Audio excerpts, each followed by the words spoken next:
ஐயா வணக்கம். இயற்கை விவசாயி சாத்தமங்கலத்துலேருந்து பேசுகிறேன். இன்றைக்கி அமாவாசையை முன்னிட்டு விதை நெல்லாம் காய வைக்கிறோம். இன்னும் 2, 3 நாளில் நாற்று விட போகிறோம். அதுக்காக இது வந்து தங்க சம்பா.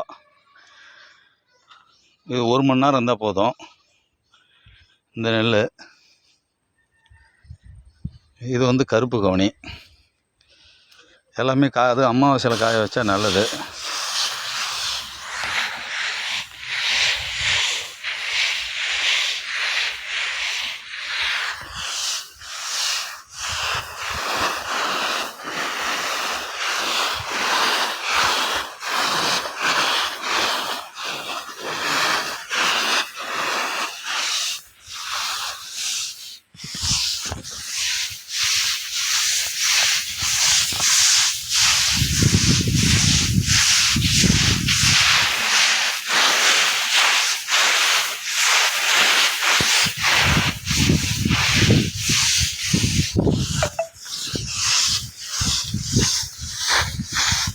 நன்றி, வணக்கம்.